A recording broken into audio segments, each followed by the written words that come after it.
Mae cyfres mewnwelediad yr Academi Arweinyddiaeth yn cyflwyno safbwyntiau newydd ar arweinyddiaeth addysgol a fydd o ddiddordeb i ymarferwyr a llunwyr polisi yng Nghymru a thu hwnt. Bwriad y gyfres yw cyflwyno meddwl newydd wedi'i liwio gan dystiolaeth ar arweinyddiaeth addysgol. Yn y darn cyntaf yn y gyfres, mae'r athro Alma Harris yn cynnal adolygiad rhyngwladol o'r llenyddiaeth sy'n canolbwyntio ar arweinwyr system ac arweinyddiaeth system. The question is, how do you build the capacity for change? And the answer to that question is, you make better connections between people. You put more leaders in the system, with more influence, more change. But I think that one of the things that we've learned from looking at different countries is that, and I guess this is where it relates to the schools as learning organisations, is what you're trying to do within any system is build the capacity for change.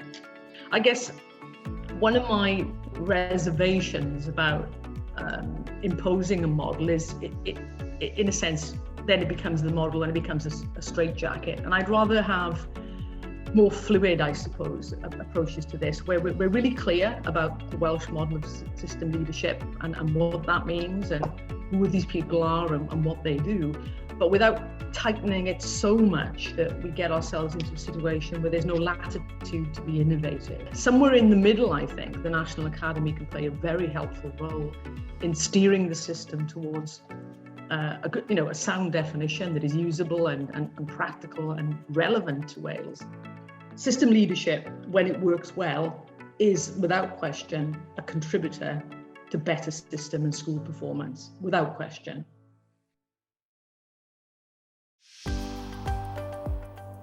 For me, the foundations of effective system leadership are about having positive relationships and really working hard at building those positive relationships. So it's about working collaboratively within a climate of trust and mutual respect. Dwi'n meddwl peth cyntaf mae'n rhaid i chi fod ydi arfarniadol. Mae'n rhaid i chi sicrhau bod unrhyw wybodaeth ydych chi'n gael, eich bod chi wirioneddol yn ystyried o yn cyd-destun y system ac ydi o yn mynd i gwneud y gwelliant hynny.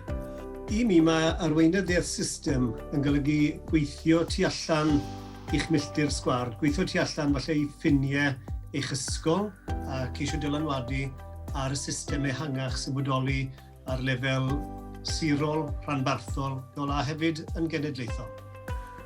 I'm a system leader in that I collaborate with colleagues from each tier of the national model.